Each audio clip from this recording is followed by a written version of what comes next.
So how exactly does the US military protect commercial vessels passing through one of the most dangerous waterways on Earth? Well, the US has two options: act as a distant overwatch using sea and air power, or physically escort ships through the Strait of Hormuz. But here's the real challenge. Even with the IRGC Navy severely degraded, their small attack boats can still swarm and fire their Zu-23 anti-aircraft gun at the civilian ships. Worse, the Iranian can still launch this Soviet-era anti-ship missiles that can punch straight through a container ship's hull. So how does the US solve this problem? Well, it layers its defenses. Destroyers form the outer shield, while Navy SEALs board high-value vessels deemed primary IRGC targets, acting as the last line of defense if things go wrong up close. Once the convoy clears the strait and reaches the Gulf of Oman, the immediate threat drops significantly. But for the US Navy, the danger isn't over. They still have to turn around and sail right back into the strait to escort the next convoy. How will the US escort ship in Project Freedom? It relies on a coordinated effort between US Naval Forces, Central Command in Bahrain, allied militaries, and global shipping corporations. There are two primary ways the US provides protection. Here is strategy 1. This is zone defense or overwatch. US warships and aircraft patrol the strait, maintaining a constant bubble of surveillance. They don't sail right next to every ship, but stay close enough to rush in if a distress call is made. Strategy 2 is a direct escort or embark teams. In high-threat scenarios, a US warship will physically sail alongside a vulnerable commercial vessel or a convoy of them. Additionally, the Pentagon may authorize putting armed Marine reconnaissance or Navy SEAL teams directly aboard the commercial ships to defend them from boarding parties. Here the step-by-step escort process. Step 1. Request and registration. The commercial shipping company contacts the military coordinating body, such as the UK Maritime Trade Operations or US NAVCENT. Step 2. Rendezvous and staging. Before entering the narrowest and most dangerous part of the strait, the commercial ship is directed to a safe assembly area in either the Persian Gulf or the Gulf of Oman. If multiple ships are being escorted, they are formed into a convoy. Step 3. Tactical positioning. The military assets move into position. Surface combatants, a guided missile destroyer or cruiser, will position itself near the commercial ship. If it's a convoy, warships will take up the front and rear. Air support. Unmanned drones like the MQ-9 Reaper, maritime patrol aircraft, P-8 Poseidons, and sometimes fighter jets from a nearby aircraft carrier provide eyes in the sky to spot approaching fast boats or drones from miles away. Embark security. If Marines are being used, they board the commercial vessel via helicopter, establishing defensive perimeters on the ship's deck. Step 4. The transit. The convoy moves through the strait. This is the period of highest tension. The transit takes several hours. During this time, US radar operators are intensely monitoring for sea mines, anti-ship missile locks from the shore, and swarms of small attack craft. Step 5. Once the commercial ships have safely cleared the choke point and entered safer, open waters, usually deep into the Gulf of Oman or the Arabian Sea, the escort formally ends. The warships break off to return to their patrol sectors. Embarked Marines are extracted by helicopter, and the commercial ships resume their normal, unescorted voyages. But what if an Iranian projectile, such as an anti-ship cruise missile or a swarm of loitering munitions, manages to pierce the US Navy's defensive umbrella and strike a commercial vessel? The Arleigh Burke-class destroyer's mission shifts in seconds from defense to damage control and immediate lethal retaliation. This is step 1, the Aegis lockdown. But this one hit from the Iranian usually means a saturation attack is underway. The destroyer's Aegis combat system instantly locks down the airspace. Its spy radars track incoming bogies, firing long-range SM-6 missiles to intercept them over the horizon. For closer threats, it launches evolved Sea Sparrows. And if anything breaches the inner perimeter, the Phalanx unleashes 4,500 rounds a minute to shred it in midair. Here is step 2. Using electronic warfare simultaneously, the ship fights an invisible war. These hovering rockets broadcast a massive fake radar signature, luring incoming missiles away from the merchant vessel's thin steel hull. Step 3. This is the kill the Archer US doctrine. They don't just stop the arrows, they destroy the shooter. Radar pinpoints the exact launch site on the coast.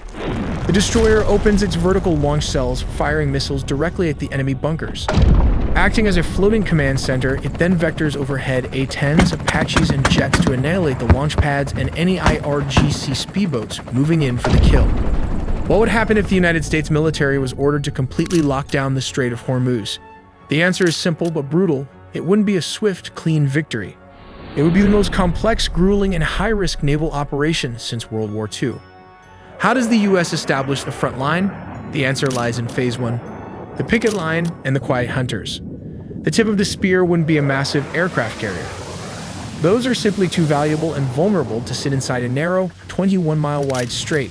Instead, the U.S. would rely on a wolf pack of 4 to 6 Arleigh Burke-class guided missile destroyers. The destroyers would position themselves in a layered patrol box, one ship watching the northern approach near the Iranian coast, one covering the deep channel in the center, and the third hanging back as a rapid response reserve. Their collective radar coverage creates an invisible dome over the strait. Nothing flies, nothing sails, and nothing launches from shore without being seen within seconds. But what happens beneath the waves? The answer is the Virginia-class attack submarine. Patrolling silently at 400 feet, she carries heavyweight Mark 48 torpedoes capable of snapping surface ships in half. To the IRGC, she is completely invisible. Her job is to handle the nightmare scenario. If Iran's Kilo-class submarines attempt to break the blockade or relay mines in the deep channel, she kills them before they ever surface. But what about the mines? Will they be a problem for the U.S. destroyers? The answer is absolutely yes. This brings us to Phase 2, the robotic minesweepers. Here is where Hollywood imagination fails. A blockade's greatest threat is not always incoming missiles. It's contact mines and influence mines, cheap, patient, and highly lethal devices. Iran has dropped these all over the Strait of Hormuz, and many have even drifted away to neighboring Arab states. So how does the U.S. clear these hidden killers? The answer is the Independence-class littoral combat ship LCS. These ships operate on a completely different philosophy. They are not minesweepers in the traditional sense. They are robotic motherships designed to sit safely outside the minefield while their drones do the work. The process is strictly calculated: detect, localize, classify, identify, and neutralize. This is step 1. The first machine off the littoral combat ship's stern ramp is the Common Unmanned Surface Vehicle. It is a 39-foot unmanned boat that operates on the surface, towing sonar equipment behind it like a long, patient finger tracing the seafloor. Here comes step 2. While the Common Unmanned Surface Vehicle crawls across the surface, the answer is the MA-60 Seahawk. This helicopter launches from the LCS flight deck and begins scanning the exact same patch of water from 100 feet above, looking for floating threats. Neither the Common Unmanned Surface Vehicle nor the Seahawk can go deep. So what dives into the minefield itself? The answer is the Knifefish Unmanned Underwater Vehicle. The Knifefish goes where no human sailor should, directly into the danger zone. It provides the commander with enhanced hunting capabilities, detecting and identifying buried mines even in highly cluttered underwater environments. To finish the job, the Navy utilizes unmanned surface vessel to drag the unmanned influence sweep system through the water. This brilliant device tricks bottom influence mines into detonating harmlessly by mimicking the magnetic and acoustic sounds of a massive warship. But what happens when Iran unleashes its mosquito attack boats? The answer comes in Phase 3, air power. Imagine 24 fast attack craft blasting out of Bandar Abbas harbor at 40 knots. They carry rocket-propelled grenades, heavy machine guns, and possibly C-800 and 2 anti-ship missiles. They are widely dispersed to make targeting a nightmare. Realizing the swarm is too large for the ships to handle alone, who does the Air Force call? The answer is the A-10 Thunderbolt II. Though usually famous for killing tanks, the A-10 is absolutely devastating against small boats. Flying low and relatively slow, the pilots have excellent visibility. But the A-10 doesn't start with its gun. The opening move is the AGM-65 Maverick missile, a precision electro-optical or infrared guided weapon that the pilot steers directly onto a boat's engine compartment using a screen in the cockpit. Once they get closer, the A-10 unleashes its primary weapon, the massive 30mm Gal-8 Avenger cannon. Firing depleted uranium rounds, it can tear a fiberglass speedboat to shreds in a 1-second burst. The psychological impact of the A-10's signature roar alone is a massive deterrent. Then comes Phase 4, the Apache, death at sea level. While the A-10 operates at medium altitude, the Boeing AW-64E Apache Guardian works right down in the threat envelope, low, fast, and ruthless. Army aviation Apache units would operate from the decks of U.S. Navy amphibious assault ships in the Gulf. Interestingly, the Apache wasn't originally designed for overwater operations.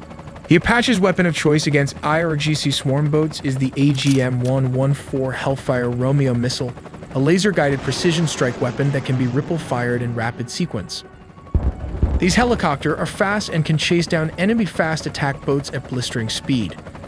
The Apache also carries a 30mm and 230 chain gun, slower than the A-10's cannon but highly accurate, and 70mm hydro rockets, which can be fired in salvos against groups of lightly armored craft. But here's the thing, these attacks happen to everyday people too. All it takes is a spam email, a jump call, or an online breach of your personal data. This data doesn't just result in spam and scam attempts. It can also affect your insurance rates and ultimately will lead into a loan denial just when you might need credit. Incogni helps protect your privacy by regularly scanning and preventing data brokers from re-uploading your information. You'll also get a clear, real-time dashboard to track the status of your data. As an add-on with Incogni Unlimited plans, you can gain access to this custom removal tool. That's where Incogni comes in. Copy the link of any site exposing your information. Go to the Custom Removals tool, paste the link, and click Submit. That's it. Then wait about 30 to 45 days, and just like that, your data is removed. So take your personal data back with Incogni. Use code AITELLY with the link below, incogni.com/AITELLY, and get 60% off on an annual plan. But how might Iran choose to respond, and what strategies will the US military use to address the escalating situation? First, let's look at the choke point. At its narrowest, the strait is only about 39 kilometers or 21 nautical miles wide. This northern coastline belongs to Iran and is highly mountainous. This provides natural camouflage and deep, fortified bunkers for missile launchers. Plus, Iran controls a string of islands like Qeshm, Larak, and Abu Musa. Think of these not as islands, but as heavily armed, stationary small anti-missiles defense system parked right on the edge of the shipping routes. And those routes, they are incredibly tight. Because the waters are shallow and filled with reefs, supertankers are confined to a strict traffic separation scheme. You have one 2-mile wide inbound lane, one 2-mile wide outbound lane, and a 2-mile buffer zone in between. If attacked, these massive cargo ships have virtually zero room to maneuver. But what are the tactics and strategy Iran used to control this narrow corridor? To block the Strait of Hormuz, you have to control the islands. And the IRGC relies on a triad of fortified outposts, each with a very specific and very deadly role. Here's strategy number 1, the Larak Island. Think of this as the choke point enforcer. Larak sits right at the throat of the strait, looming directly over international shipping lanes. The strategy here is all about close quarters intimidation. Because it's right on top of the transit corridor, IRGC fast attack boats staged here can reach a passing cargo ship in mere minutes. For the crew, they have zero time to react. Larak enforces strict no-move zones. Drones launch to monitor stationary tankers while speedboats physically surround them. If a captain decides to start their engines, they open fire. Then comes number 2, the Qeshm Island, the heavy arsenal. If Larak is a knife at the throat, Qeshm is the sledgehammer. It's the largest island in the Persian Gulf and serves as the IRGC's primary military hub. Its rugged mountainous terrain hides a labyrinth of underground bunkers and mobile anti-ship missile launchers. Qeshm is designed to launch heavy anti-ship missile like the P-15 Termit. Packed with drone bases and radar installations, it is the strategic anchor of Iran's coastal defense. Then comes number 3, the attack point Abu Musa, or the forward outpost. Located further south right on the doorstep of rival Arab states, Abu Musa is a heavily fortified early warning center. It extends Iran's anti-access or area denial bubble deep into the Gulf. Radars here track incoming Allied warships and cargo vessels long before they reach the choke point. It's a launch pad that drastically widens the threat zone. So how did they attack the cargo ship? First, Iran will launch the fast attack swarm. The IRGC deploys fleets of small, radar-evading speedboats clocking in at 50 to 70 knots. 10 to 20 of these boats will swarm a single cargo ship from 360 degrees. They zip in close, targeting weak points with heavy machine guns and shoulder-fired missiles. They aim for the bridge to blind the ship, and the engine room to leave it dead in the water. Hidden within this chaos are unmanned suicide vessels, remote-controlled drone boats packed with explosives, steered directly into the hull to blow a massive hole at the waterline. And while the crew is completely overwhelmed, other boats rapidly drop tethered naval mines directly into the ship's path. Stop the ship or risk snapping your keel in half. Then comes the second tactics: anti-ship missiles. If the swarm doesn't get you, the missiles will. Fired from highly mobile trucks that immediately retreat into fortified caves, coastal defense cruise missiles, like the Nor or Gator, employ a deadly trick: the sea skimming kill. We make original videos from scratch and animated by humans, so please subscribe to not miss a beat.